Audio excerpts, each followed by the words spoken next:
سید الانبیاء والمرسلین والعاقبۃ للمتقین اما بعد فاعوذ باللہ من الشیطان الرجیم بسم اللہ الرحمن الرحیم الذی خلق الموت والحیاۃ لیبلوکم ایکم احسن عملا صدق اللہ مولانا العظیم ان اللہ وملائکتہ یصلون علی النبی یا ایھا الذین آمنوا صلوا علیہ وسلموا تسلیما اللہم صل علی سیدنا و مولانا محمد وبارک وسلم صلی علیہ صلاۃ والسلام علیک یا سیدی یا رسول اللہ صلاۃ والسلام علیک یا سیدی یا شفیع المذنبین وعلی آلک و اصحابک یا سیدی یا رحمت للعالمین۔ بعد از حمد و صلات لائق عزت و تکریم جمیع احباب سمین وقار، موت کے احکام کے عنوان پر ہماری ماہانہ 11ویں شریف کی بزم کے اندر گفتگو جاری تھی، اور ہمارا یہ عنوان یہاں تک پہنچا تھا کہ جب کسی کے ہاں مسلمان فوت ہو جائے تو گھر سے جنازہ اٹھا کر قبرستان تک کس طرح پہنچانا ہے، کندھا کیسے دینا ہے، اور اس کے متعلق فضیلت کیا ہے، یہ ہم گزشتہ نشست کے اندر سماعت کر چکے ہیں۔ آج ہم اسی ٹاپک کو مزید آگے بڑھائیں گے، اور سب سے پہلا مسئلہ اس سلسلے کے اندر ہم یہ سماعت کریں گے کہ جس وقت جنازہ اٹھا کر قبرستان کی جانب بڑھنا ہے تو شرع کا حکم یہ ہے کہ جنازہ معتدل انداز سے اٹھا کر قبرستان کی طرف جایا جائے۔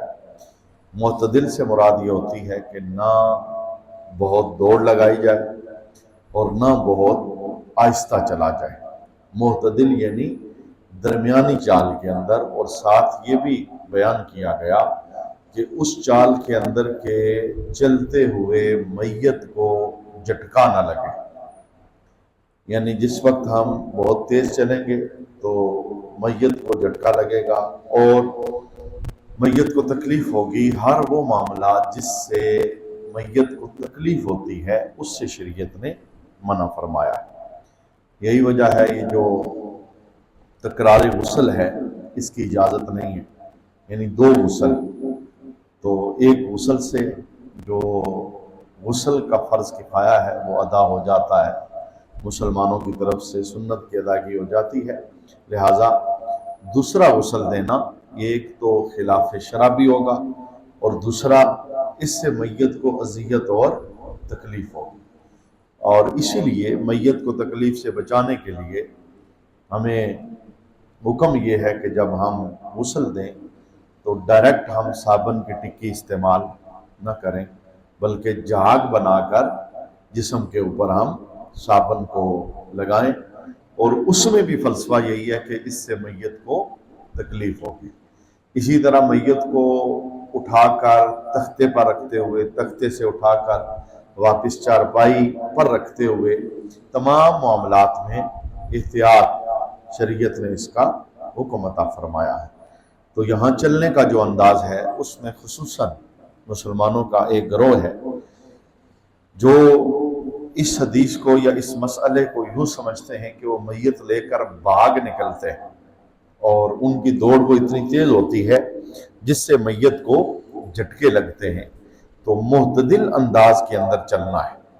اور دوسری بات یہ ہے، کچھ ادوار کی مجبوریاں ہوتی ہیں، جیسے جیسے زمانہ آگے جاتا ہے اور اس زمانے کے تقاضوں کے مطابق کچھ مسائل وہ اس وقت کے جو علماء ہوتے ہیں وہ اس مسائل کو اور ان معاملات کو بیان کرتے ہیں، جیسے کہ اس دور کے تقاضوں میں سے ایک تقاضا یہ ہے کہ جنازے کا وقت مقرر کیا جاتا ہے، جیسے نماز کا کیا جاتا ہے، لیکن نبی کریم صلی اللہ تعالیٰ علیہ وآلہ وسلم کے مبارک دور کے اندر نماز کا وقت مقرر نہیں ہوتا تھا، یعنی اس طرح نہیں ہوتا تھا کہ عصر 5 بجے ہوگی، ظہر 1:30 بجے ہوگی، فجر 5:15 بجے ہوگی۔ یہ جو ٹائم ٹیبل کی تبدیلی ہے یہ اس دور کے تقاضوں کے مطابق ہے۔ اس دور میں ایسا نہیں تھا۔ اس دور میں کیسا ہوتا تھا کہ جب نبی کریم صلی اللہ تعالی علیہ وآلہ وسلم مسجد کے اندر تشریف لاتے اسی وقت جماعت کو کھڑا کر دیا جاتا۔ یہی معاملہ جنازے کا بھی تھا۔ جنازے کے اندر جو قبر کی تیاری ہے، غسل ہے، میت کا کفن پہنانا ہے، اس میں جتنا سارا وقت لگتا تھا، اس سے فارغ ہوتے تو پھر میت اٹھا کر جنازے والی جگہ پر چلے جاتے۔ اب اس دور میں تو ایسا تھا چونکہ وقت مقرر نہیں ہے، جنازہ اٹھایا اور پہنچ گئے اور جتنے بندے حاضر تھے وہ جنازہ پڑھ کے فارغ ہو گئے۔ اب اس دور کے اندر جس طرح نماز کا وقت مقرر ہے، صرف یہاں نہیں ہے کہ یہ مسئلہ صرف ہمارا ہے یا ہمارے علاقے یا ہماری مسجد یا ہمارے محلے کا ہے، پوری دنیا کے اندر اس وقت اوقات مقرر ہیں۔ مسجد نبوی کے اندر بھی جو جماعت ہوتی ہے وہ مقررہ وقت پر اس کا ٹائم ٹیبل وہاں پر آویزاں ہوتا ہے۔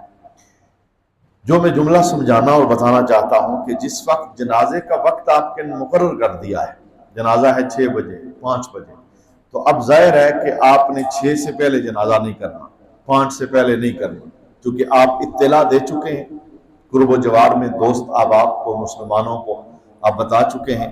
اب مسلمان بھی اپنے گھروں سے اسی وقت کے حساب سے چلیں گے۔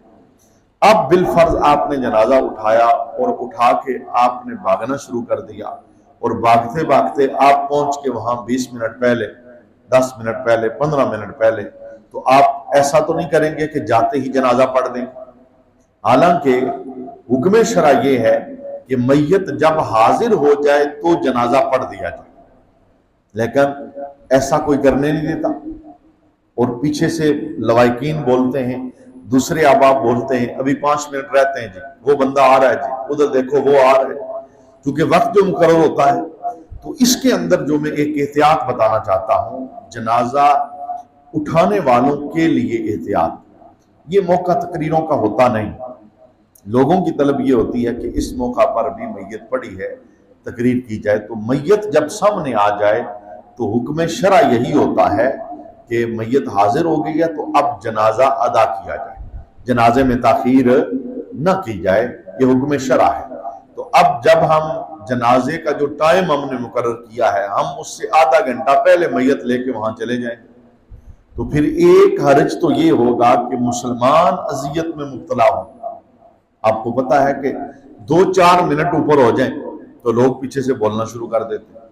بالکل اسی طرح جب آدھا گھنٹہ آپ صفوں میں کھڑا کر کے انہیں تقریر سنائیں گے یا انہیں بیان سنائیں گے یا کوئی اور معاملہ کریں گے تو وہ خوش دلی سے وہ بات نہیں سنائیں گے، وہ مجبور ہو کے وہاں کھڑے، ہو سکتا ہے کوئی بندہ وہ بول بھی پڑے۔ اور ان مجبوریوں کے باعث جو میں بتانا چاہتا ہوں حکمت عملی، کہ اگر آپ نے 6 بجے جنازہ مقرر کیا ہے اور آپ سمجھتے ہیں کہ گھر سے لے کے قبرستان پہنچنے تک جو مسافت ہے وہ ہے 10 منٹ کی، تو آپ گھر سے 50 منٹ پہ جنازہ اٹھائیں۔ 1-2 منٹ اوپر ہو جائے کوئی بات نہیں، لیکن جب آپ پہلے جائیں گے آپ کو انتظار کرنا پڑے گا۔ اب وہاں اتنی دیر میں آپ اس طرح ایگزیکٹ وقت میں پہنچیں کہ صفیں بنے اور ساتھ جنازہ ہو جائے، یہ حکم شرع ہے۔ تو یہ جملہ میں نے بولا ہے، معتدل انداز میں اٹھا کر جنازہ قبرستان لے کے چلنا ہے، اور اس معتدل تیزی کے اندر ساتھ مسئلہ یہ ہے کہ میت کو جھٹکا نہ لگے، نہ بہت تیز اور نہ بہت آہستہ۔ اسی کے ساتھ ایک مسئلہ، جنازے کے آگے چلنا ہے یا جنازے کے پیچھے چلنا ہے۔ جنازے میں جو لوگ شریک ہیں وہ چارپائی کے آگے آگے چلیں گے یا وہ چارپائی کے پیچھے پیچھے چلیں گے؟ جو کلمہ وغیرہ پڑھ رہے ہوتے ہیں، پچھلی نشست کے اندر بھی میں نے مسئلہ آپ کے سامنے بیان کیا ہے کہ شریعت کا حکم یہ ہے، اے تدبر و تفکر، یعنی تدبر کرو، غور و فکر کرو، تفکر کرو، قبر کو یاد کرو جنازے کے ساتھ، یہ سب سے افضل کام ہے۔ لیکن علماء نے اس دور کے اندر جب اس بات کو پرکھا کہ لوگ گپیں لگاتے ہیں، سگریٹ کشی کرتے ہیں، آپس میں سیاسی گفتگو کرتے ہیں، تو لوگوں کو اس برے فعل سے روکنے کے لیے انہوں نے کہا بہتر ہے تدبر تو یہ کر نہیں رہے، تفکر تو یہ کر نہیں، وہ دور تو ہے ہی نہیں کہ پیچھے جو جنازے میں چل رہے ہیں وہ اپنا دامن جناب عثمان غنی کی طرح چھپا کے رو رہے ہوں، یا اپنی موت کو یاد کر رہے ہیں، یا قبر کو یاد کر رہے ہیں۔ یہ تو جنازہ ہے، ابھی گھر سے چلے ہیں، راستے میں ہیں، آپس میں گفت و شنید ہو رہی ہے، باتیں ہو رہی ہیں، کسی نے سگریٹ لگایا، کوئی سیاست کی بات، کوئی حال حوال پوچھ رہا ہے۔ جب یہ قبرستان چلے جاتے ہیں، قبر بالکل نگاہوں کے سامنے ہوتی ہے، میت اتر رہی ہوتی ہے اور ابھی پراسس جاری ہوتا ہے، وہ سلے لگا کے مٹیاں ڈالی جا رہی ہوتی، اس وقت بھی یہ آپس میں باتوں سے باز نہیں آتے۔ یعنی یہ بتا رہا ہوں کہ اس دور کی تنزلی، اس کے باعث علماء نے کہا کہ بہتر یہ ہے بجائے اس کے یہ آپس میں گپ شپ لگائیں، بجائے اس کے یہ دنیاوی امور پہ بات کریں، سیاست پہ بات کریں، غیبتیں کریں، ایک دوسرے کے ساتھ بات کرتے ہوئے ان کی آوازیں بلند ہو جائیں، تو بہتر یہ ہے کہ آپس میں بات کرنے کے بجائے یہ اللہ کا ذکر کرتے جائیں، انہیں بھی فائدہ ہو جائے گا، رب میت کو بھی فائدہ عطا فرمائے گا۔ اور جسے تدبر آتا ہے، یعنی وہ کہتا ہے یار جنازہ مجھ پہ اثر پذیر ہوتا ہے، جیسے حکم شرع حضرت حسن بصری یہ جملہ بولا کرتے تھے کہ جب آپ کوئی جنازہ لے کے چلو تو تصور کیا کرو کہ کل اسی طرح میرا بھی اٹھے گا، اور جب آپ کسی کی قبر پہ مٹی ڈالو تو تصور کیا کرو کہ کل میری قبر پر بھی اسی طرح مٹی ڈالی جائے، اور جب آپ کسی میت کو غسل دو تو تصور بنایا کرو کل اسی طرح میں بھی لیٹا ہوں گا، کوئی مجھے بھی غسل دے رہا ہو، اور جب قبر میں اتارو تو تصور بناؤ کل اسی طرح مجھے بھی قبر کے اندر اتارا جائے گا۔ تو اگر یہ تدبر ہے، تفکر ہے، فکر ہے، موت یاد آتی ہے تو پھر موت کو یاد کرنا یہ افضل ہوتا ہے۔ اچھا، جو جملہ میں بتانا چاہتا ہوں، جو لوگ ذکر کرتے ہیں جنازے کے ساتھ یا کلمہ پڑھتے ہیں، درود پڑھتے ہیں، نعت پڑھتے ہیں، تو اکثر ایسا ہوتا ہے کہ وہ جنازے کے آگے آگے ہوتے ہیں۔ اب میں اس کی ذرا شرعی حیثیت آپ کو بتانا چاہتا ہوں، پہلے مسئلے کا ایک انداز، پھر مسئلے کا دوسرا انداز۔ پہلا انداز یہ ہے کہ اگر آپ یہ سوال کریں کہ جنازے کے آگے چلنا افضل ہے یا جنازے کے پیچھے چلنا افضل، افضل کا مطلب یہ جنازے کے آگے چلنا زیادہ ثواب ہے یا جنازے کے پیچھے چلنا زیادہ ثواب ہے، تو اس کا جواب یہ ہوگا کہ جنازے کی عزت یہ ہے، جنازے کی تکریم یہ ہے کہ جنازہ سب سے آگے ہو اور جتنے بھی لوگ شریک ہیں وہ جنازے کے پیچھے پیچھے۔ یہ جو شعر ہے نا کہ جنازہ آگے بڑھ کے کہہ رہا ہے اے جہاں والو چلے آؤ میرے پیچھے تمہارا رہنما میں، یعنی وہ آج تکریم کی حیثیت میں ہے، عزت کی حیثیت میں، اسے کندھوں پہ اٹھایا ہے، اسی لیے شرع نے حکم دیا۔ افضل بات یہ ہے، زیادہ اجر والی بات یہ ہے، زیادہ ثواب والی بات یہ ہے کہ جتنے بھی شریکان جنازہ ہیں وہ چارپائی کے پیچھے پیچھے چلیں، لیکن آگے چلنا گناہ نہیں ہے، پیچھے چلنا افضل ہے، آگے چلنا گناہ۔ بہت سارے کام ایسے ہوتے ہیں کہ جائز درجہ بھی ان کا ہوتا ہے، اعلیٰ درجہ بھی ان کا ہوتا ہے، اور افضلیت والی کنڈیشن بھی اس میں ہوتی ہے، لیکن ہم چونکہ مسلمان ہیں ہمیں کوشش کرنی چاہیے کہ ہم ہر وہ کام کریں جس میں ثواب زیادہ ہے۔ تو ثواب اگر آگے چلنے سے کم ہوتا ہے تو ہمیں پھر جنازے کے پیچھے ہی چلنا چاہیے، جو پڑھنے والے وہ بھی پیچھے چلیں اور جو جنازے کے ساتھ شریک ہیں وہ بھی پیچھے چلیں۔ اور اس کا میں دوسرا انداز یہ بتانا چاہتا ہوں کہ ایک صحابی سے سوال ہوا کہ جنازے کے جو آگے چلتا ہے اس کا ثواب کیا ہے اور جو جنازے کے پیچھے چلتا ہے اس کا ثواب کیا ہے، تو انہوں نے جواب دیا کہ جو جنازے کے پیچھے چلتا ہے اسے اللہ فرض جتنا ثواب عطا فرماتا ہے، جیسے فرض ہم ادا کرتے ہیں نا، اور جو جنازے کے آگے چلتا ہے اسے نفل جتنا ثواب ملتا ہے، یعنی کتنا ثواب کم ہو جاتا ہے۔ تو جب پیچھے چلنے سے ثواب زیادہ ہو رہا ہے تو ہمیں پھر پیچھے ہی چلنا چاہیے۔ کچھ لوگوں کی مجبوری ہوتی ہے آگے چلنا، وہ مجبوری کیا ہے؟ جیسے رات میں اگر جنازہ ہو رہا ہے تو لائٹ کی ضرورت ہے، تو لائٹ لے کر جانے والا بندہ وہ آگے آگے چلے گا تاکہ سب کو روشنی میسر آ جائے، لیکن افضلیت یہی ہے کہ جنازے کے پیچھے پیچھے چلا جائے اور تدبر، تفکر، موت، قبر، حشر اپنی یاد ساتھ کرتے رہنا چاہیے، اور جنازہ ہماری زندگی کے اندر اثر ڈالے، تبدیلی ڈالے، اور ہمیں اپنی موت یاد آئے اور غفلت کے پردے اتریں۔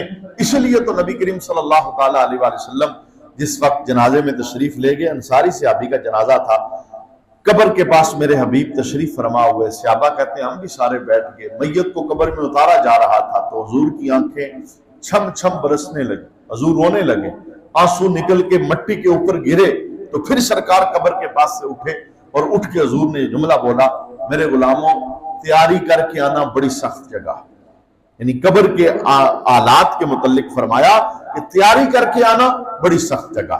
تو یہ آج کا ہم نے دوسرا مسئلہ سماعت کیا ہے کہ جنازے کا جو معاملہ چلنے کے حوالے سے ہے، پیچھے چلنا یہ زیادہ فضیلت والا ہے۔ تیسرا مسئلہ جو ہم سماعت کریں گے کہ عورتوں کو جنازے کے ساتھ جانا ممنوع ہے اور ناجائز ہے، خصوصاً وہ عورتیں جو نوحہ کرتی ہیں، پیٹتی ہیں، ماتم کرتی ہیں۔ اس دور کے اندر ایسا ہوتا تھا کہ نوحہ کرنے والی عورتوں کو باقاعدہ پیسے دے کے بلوایا جاتا تھا، وہ پیٹتی تھی، ماتم کرتی تھی، پھر وہ جنازوں کے ساتھ جاتے تھے۔ تو آج بھی اگر کسی کا کوئی جوان فوت ہو جائے یا کسی کا کوئی پیارا دنیا سے چلا جائے تو عورتوں کی ایک تعداد ہے جو جنازے کے ساتھ قبرستان تک جاتی ہے، تو یہ شریعت نے منع فرمایا، ناجائز ہے، ممنوع ہے۔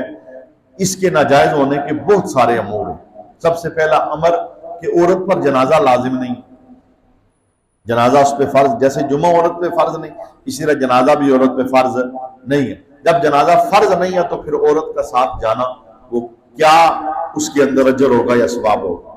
دوسری بات یہ ہے کہ جنازے کے اندر سب مسلمان اکٹھے ہوتے ہیں، علاقے کے لوگ، برادری کے لوگ، اپنے پرائے رشتہ دار، دوست احباب سب اکٹھے ہوتے ہیں۔ تو جب خواتین وہ جنازے کے ساتھ ہوں گی تو دوسرا جو عیب ہوگا وہ یہ ہوگا، بے پردگی ہوگی، بے پردگی ہوگی۔ بے پردگی یہ شریعت نے منع۔ مرد و عورت کا اختلاط جہاں بھی ہوتا ہے، وہ چاہے جنازہ ہے، چاہے شادی ہے، چاہے کوئی اور معاملہ ہے، جتنا ممکن ہو سکے مرد اور عورتوں کے درمیان علادگی رکھنی چاہیے، عورتوں کی سائڈ عورتوں والی ہو، مردوں کی سائڈ مردوں والی ہو۔ یہ ایک دوسرا عیب میں نے آپ کے سامنے بیان کیا۔ اور تیسرا عیب جس کو میں ایک مسئلے کے ساتھ بیان کرنا چاہتا ہوں، یہ سوال ہوتا ہے کہ ماں فوت ہو جائے، باپ فوت ہو جائے، بھائی فوت ہو جائے تو عورتیں قبرستان میں جائیں یا کہ نہ جائیں، جانا جائز ہے یا کہ جانا جائز نہیں ہے۔ تو وہاں بھی یہی کباتیں، اگر یہ شرطیں عورت پوری کرتی ہے تو اسے جانے کی اجازت ہے، اور اگر یہ شرطیں عورت پوری نہیں کرتی تو اسے قبرستان جانے کی اجازت نہیں۔ اچھا وہ کون سی شرطیں؟ سب سے پہلی شرطیں، عورت اکیلے نہیں جائے گی، اپنے محرم کے ساتھ جائے گی۔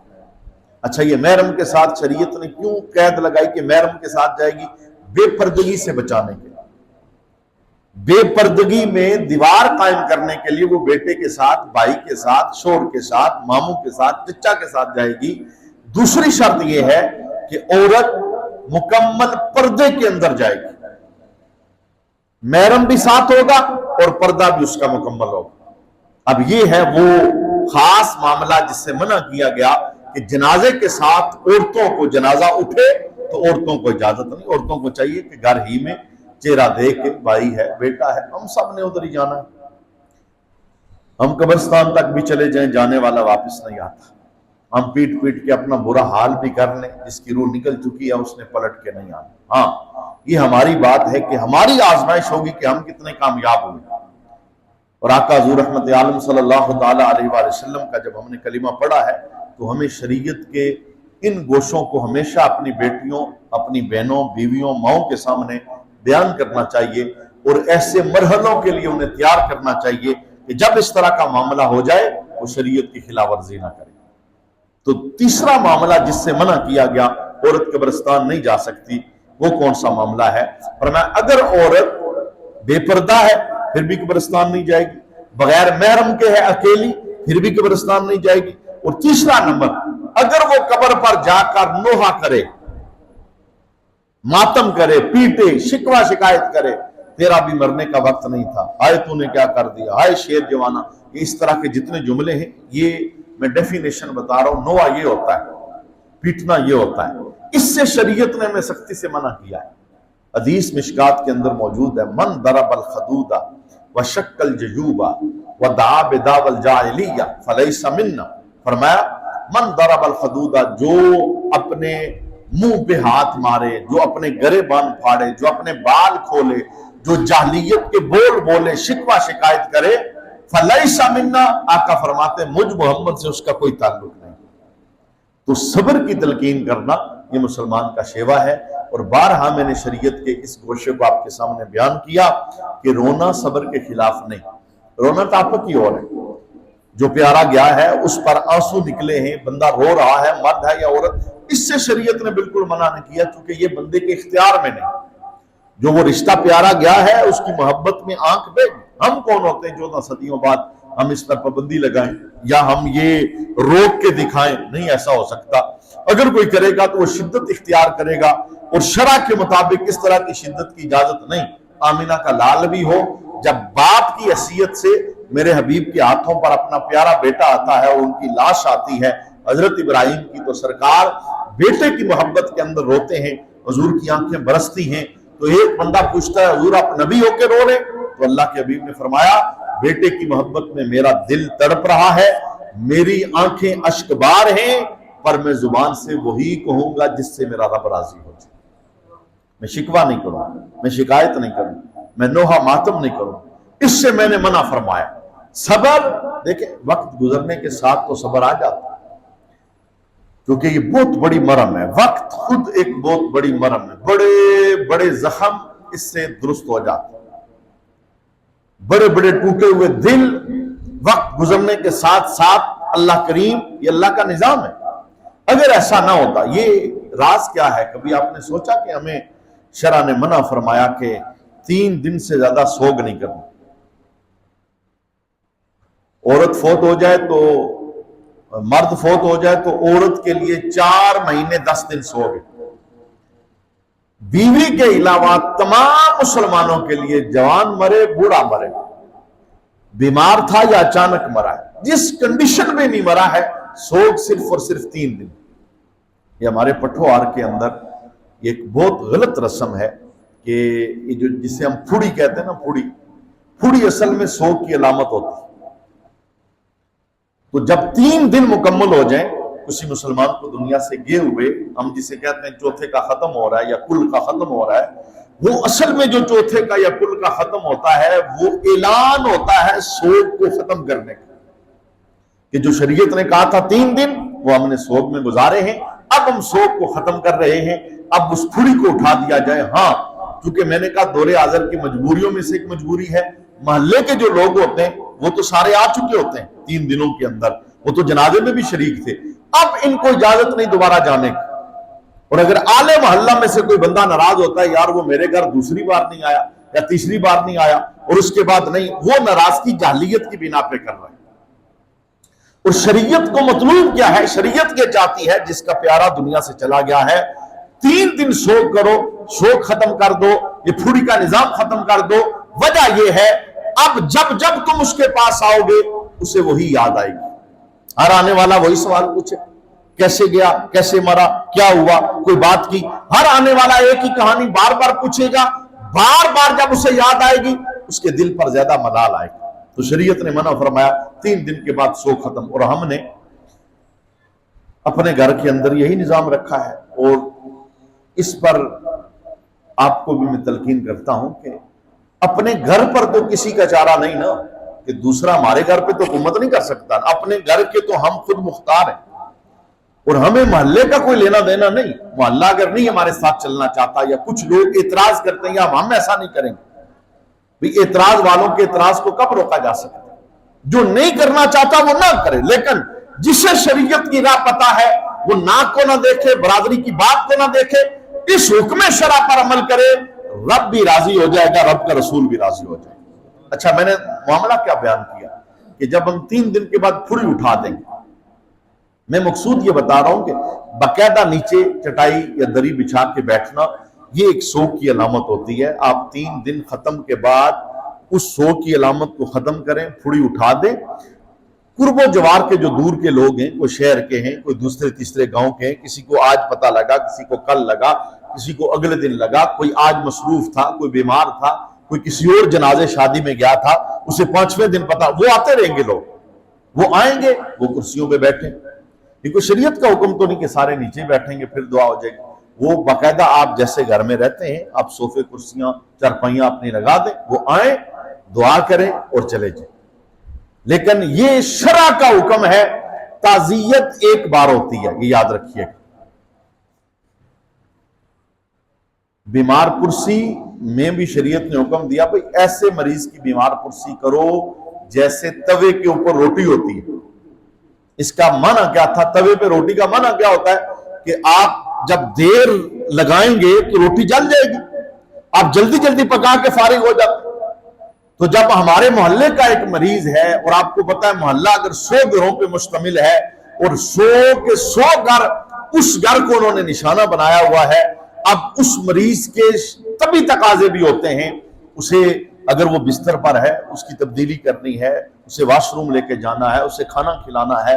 اب ایک بندہ ایک بار آ رہا ہے صبح کو، پھر دوپہر کو، پھر شام کو، پھر عشاء کے بعد، پھر فجر کے بعد، اب ظاہر گھر والا تو منع نہیں کر سکتا، لیکن شریعت ہم سب کا بھلا چاہتی ہے، شریعت ہم سب کو رستہ بتا رہی۔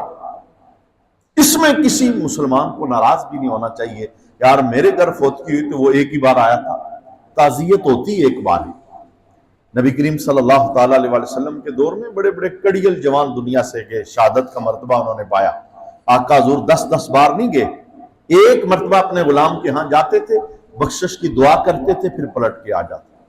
تو یہ ایک شرع کا حکم ہے، میں نے آپ کو لگے ہاتھوں یہ بھی ایک مسئلہ ساتھ بتا دیا کہ شریعت یہ چاہتی ہے کہ غم بلایا جائے، کیونکہ وقت بہت بڑی مرم ہے۔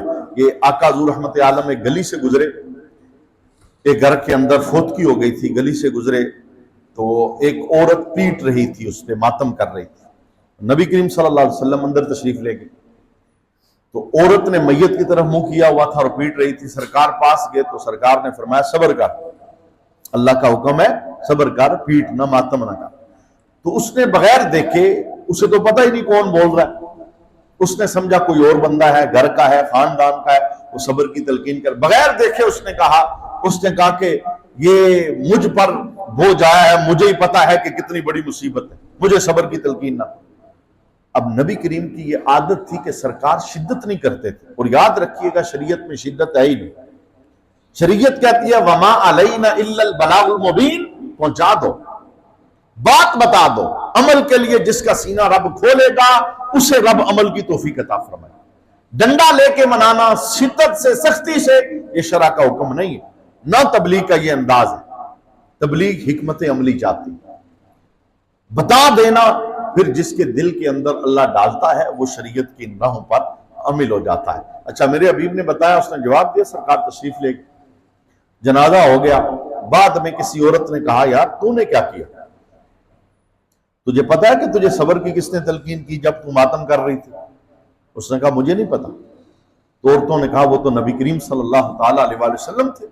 اب وہ عورت بڑی شرمندہ ہوئی، شرمسار ہوئی کہ میں نے نبی کریم کو کیا جواب دے دیا۔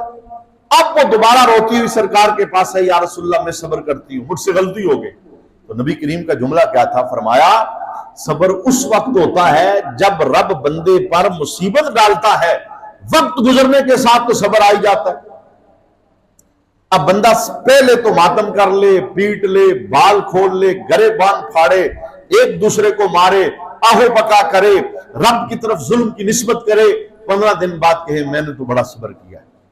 15 دن بعد تو صبر آ جائے گا۔ صبر اس وقت ہے جب جنازہ سامنے پڑا ہے، آزمائش جب گھر میں پہنچ چکی، یہ صبر کا ٹائم ہوتا ہے۔ برکف شریعت یہی چاہتی ہے کہ ان معاملات کے اندر سنت کے جو آئینے ہیں انہیں سامنے رکھا جائے۔ تو میں نے تیسرا مسئلہ اس کے اندر پھر تھوڑی سی وضاحت میں نے آپ کے سامنے بیان کر دی کہ عورتوں کا قبرستان کے اندر جانا اور جنازے کے ساتھ جانا، وہ کچھ قیودات، جنازے کے ساتھ تو مطلق جانے کی اجازت نہیں، کیونکہ اس میں سب جہان کے لوگ موجود ہوتے ہیں اور عورت کا وہاں کام بھی کوئی نہیں ہے، وہاں جانے کی مطلق اجازت نہیں۔ اور بعد میں اگر وہ قبرستان جانا چاہتی ہے تو اس کے لیے میں نے قید بتائی ہے، ان قیودات کے اندر جاتی ہے تو اجازت ہے، اور اگر ان میں سے ایک قید بھی چھوڑتی ہے تو پھر شریعت کی طرف سے وہ مجرم ہوگی، اسے جانے کی اجازت نہیں ہے۔ اسی طرح جب ہم جنازہ اٹھا کر قبرستان کی جانب جاتے ہیں تو اکثر لوگ ایک مسئلہ وہاں بیان کرتے ہیں کہتے ہیں کہ ٹانگیں آگے کرو کیونکہ ٹانگیں قبلے کو ہو رہی ہیں. جب ہم پلٹ کے جاتے ہیں نا، مثلاً قبلہ یہ ہے، ہم جنازہ ادھر لے کے جا رہے ہیں تو سر آگے ہوگا، ٹانگیں پیچھے ہوں گی. اب ٹانگیں قبلے کی تو وہ سیانے ہوتے ہیں، عقل مند ہوتے ہیں، دانا ہوتے ہیں، وہ کہتے ہیں بھی قبلے کو ٹانگیں نہیں ہونی چاہیے، لہٰذا وہ ٹانگیں آگے کر دیتے ہیں، سر پیچھے کر دیتے ہیں. تو اس میں شریعت کا مسئلہ سنیے، اور پھر اس مسئلے میں کیا باریکی ہے کہ اگر ٹانگیں میت کی قبلہ کی طرف ہو رہی ہیں، میت اٹھائی ہوئی ہے، تو پھر کیا معاملہ ہے کہ ٹانگیں آگے کر رہی ہیں. سب سے پہلا مسئلہ تو یہ سماعت کریں کہ شریعت کا مکلف زندہ بندہ ہوتا ہے، مردہ نہیں ہوتا. مردے پر شریعت کا کوئی حکم مردے پہ نہیں ہے. منہ ادھر نہ کرو یا ادھر نہ کرو، ٹانگیں ادھر نہ کرو یا ادھر نہ کرو. یہ شریعت کے مکلف یا اعمال کے مکلف زندہ لوگ ہوتے ہیں، میت اعمال کی مکلف نہیں ہے. اس کا معنی کیا؟ اس کا معنی یہ کہ میت کی عزت یہ ہے، شرعی مسئلہ یہ ہے کہ جب جنازہ اٹھایا جائے بے شک ٹانگیں قبلے کی طرف ہوں، جنازے کا ہمیشہ سر آگے رکھا جائے گا. یہ عزت و تکریم، ٹانگیں آگے نہیں کی جائیں گی، کندھوں پہ اٹھایا جائے گا تو سر آگے کی طرف ہوگا. اور ساتھ ہی ایک اور مزید احتیاط یہ ہے کہ جس وقت ہم چارپائی کے اندر، یہ جنازے والی چارپائیاں بنی ہیں اور اس کے اوپر چادریں بنی ہیں، اور ان چادروں کے اوپر بھی بہت سارے پاکیزہ کلمات لکھے ہوئے ہوتے ہیں، تو بعض لوگ ان کلمات کو لکھا ہوا وہ اچھا نہیں سمجھتے کہ اس کا فائدہ نہیں ہے. ویسے تو اگر شرعی اعتبار سے دیکھا جائے کہ نہ اس کا فائدہ نہ اس کا نقصان. تو چارپائی کے اوپر چیز پڑی ہے، خوبصورتی سے بنائی گئی ہے، اور اس کے اوپر وہ نقش و نگار کے ذریعے کچھ چیزیں لکھ دی گئی ہیں، لیکن لکھے ہوئے جتنے معاملات، جہاں کوئی آیت لکھی ہے، بسم اللہ لکھی ہے، اللہ کا نام ہے، آیت الکرسی ہے، اس کا ادب احترام کرنا یہ لازم اور ضروری ہوتا ہے. یہ ہم زندوں پہ. اسی طرح جب ہم قبرستان جاتے ہیں تو قبروں کے اوپر، اور جب کبھی کسی قبر کی تختی بنائیں تو تختی کے اندر احتیاط یہ کریں کہ خالی اس بندے کا نام لکھیں، مرنے کی تاریخ لکھ دیں، نام لکھ دیں، آگے پیچھے اور کوئی چیز، ایسا کوئی جملہ جس میں اللہ رسول کا نام آئے، کوئی آیت آئے، اس طرح کا جملہ نہ لکھیں. آپ کا یہ لکھا ہوا جملہ، اس سے میت کو کوئی فائدہ نہیں ہونے والا. یہ جو آپ نے تختی کے اوپر لکھا ہے، بسم اللہ لکھا ہے، درود لکھا ہے، آیت الکرسی لکھی ہے، اس کا میت کو کوئی فائدہ نہیں ہونے والا، لیکن ہم زندوں کو اس کا ایک نقصان ہونے والا ہے. وہ کیا؟ قبرستان میں جانور چلے گئے، کوئی جانور، کوئی کتا چلا گیا، کوئی اس طرح کا جانور، بارہا نگاہوں سے دیکھا ہے، وہ پیشاب کر دیتے. جنازے کے اندر جب قبرستان میں لوگ موجود ہوتے ہیں، جوتے لگا کے اوپر چلے جاتے ہیں. تو ہم زندوں کے لیے ادھر اللہ کا نام لکھا ہے، ادھر بندہ ٹیک لگا کے اس کے ساتھ بیٹھا ہو. تو یہ ہم زندوں کے لیے معاملہ ہوتا ہے. جو دنیا سے جا چکے ہیں وہ تو شریعت کے مکلف ہی نہیں.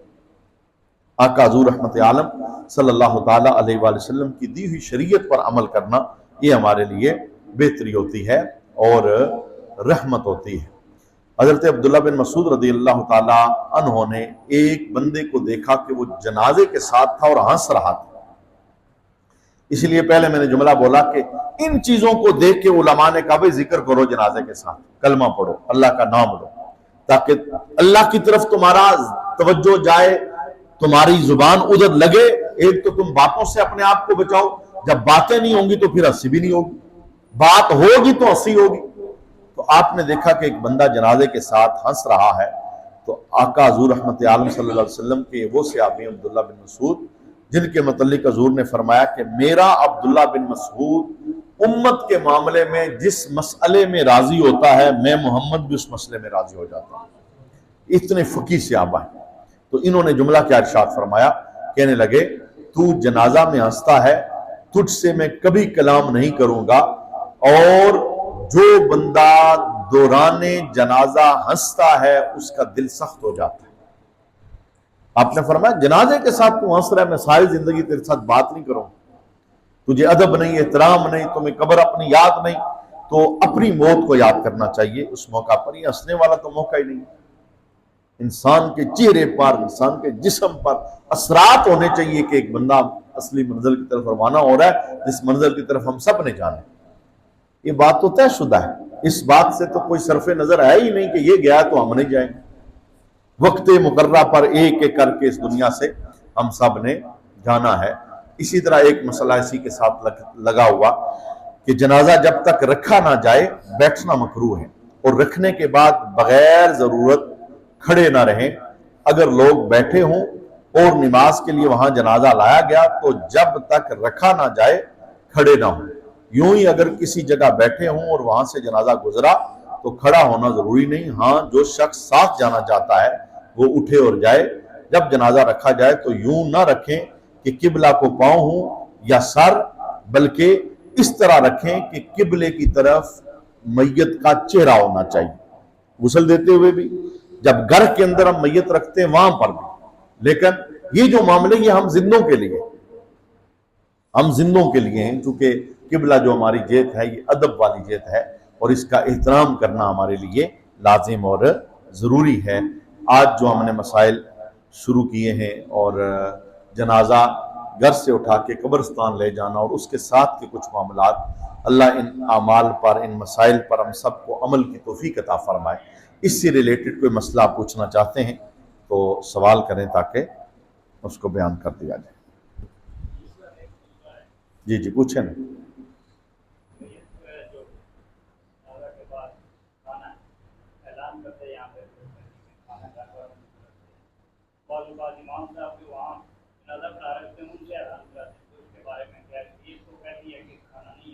جی یہ بزرگوں نے مسئلہ پوچھا ہے، چونکہ ابھی ہم وہاں تک پہنچے نہیں۔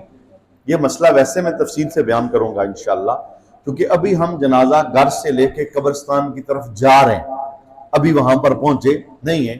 لیکن بزرگوں کا چونکہ سوال ہے، بر موقع اس کا جواب یہ ہے کہ یہ اعلان بالکل غیر شرعی ہے، یہ اعلان بالکل غیر شرعی ہے۔ اور اس وقت اس سلسلے کے اندر جو قہر مچا ہوا ہے ہمارے لوگوں کے اندر، اب تو میت کے گھر میں دعوت کا اہتمام ہوتا ہے، اور اس میں شریعت کتنی ناراض ہوتی ہے، اور یہ کھانا کس کو نہیں کھانا چاہیے، کس کو کھانا چاہیے، اس پر میں انشاءاللہ سارا کلام کروں گا۔ مختصر اس کا بھی جواب یہ ہے کہ یہ جائز نہیں ہے، یہ جائز نہیں ہے۔ اللہ کے فضل سے کسی جگہ پر بھی اپنی زبان سے میں نے کبھی اعلان، اب جو جانتا ہے نا مسئلہ وہ آپ بندوں کو نہیں دیکھے گا، منع کرتے ہیں لوگ، منع نہیں ہوتے، میں کہتا ہوں خود کر لو۔ اب یہ موقع کوئی دعوت کا موقع تھوڑا ہے، یہ موقع تو سوگ کا ہے، اور یہ اتنا بڑا سوگ ہے کہ نبی کریم صلی اللہ علیہ وآلہ وسلم نے پہلے دن کے متعلق، جس گھر کے اندر میت ہے، شریعت نے حکم رشتہ داروں پڑوسیوں کو کیا دیا کہ تم اپنے گھر سے کھانا پکا کے لاؤ اور انہیں کھلاؤ پہلے دن۔ کیوں؟ یہ سوگ کے اندر ہے۔ اور وہ غریب جس کا کوئی مر گیا ہے وہ پریشانی میں ہوتا ہے، میں دیگیں کتنی لاؤں گا، میں پیسے کہاں سے لاؤں گا، پکانے کے اندر کیا ہے، اسے تو میت بولی جاتی ہے۔ اور یہ جو جملے ہمارے ہاں بولے جاتے ہیں نا کہ اس دور میں مرنا بھی مشکل ہے اور جینا بھی مشکل ہے، میں یہ کہتا ہوں کہ ہماری شریعت نے مشکل نہیں بنایا، یہ ہم نے خود بنایا ہے۔ یہ ہماری اپنی بنائی رسمیں، یہ ہمارا ناک ہے، یہ ہماری برادری ہے، زمانہ کیا کہے گا، لوگ کیا کہیں گے، ان جملوں کے پیچھے ہم مر گئے، اور شریعت ہمارا ہر جگہ پر بھلا کرتی ہے۔ انشاءاللہ اس پر تو تفصیلی کلام ہم کریں گے جس وقت ہم وہاں پر پہنچیں گے۔ ہم اللہ کے دربار میں دعا کرتے ہیں اللہ ہم سب کو عمل کی توفیق عطا فرمائے۔ اے شہنشاہ مدینہ الصلاۃ زینت عرش معلا، زینت الصلاۃ، اے شہنشاہ مدینہ الصلاۃ، مومنوں پڑھتے رہو تم اپنے آقا پر درود، مومنوں پڑھتے رہو تم اپنے آقا، اے فرشتوں کا وظیفہ، اے فرشتوں کا الصلاۃ، اے شہنشاہ مدینہ الصلاۃ۔ اللہم صلی علی سیدنا مولانا محمد مبارک وسلم وصلی علیہ۔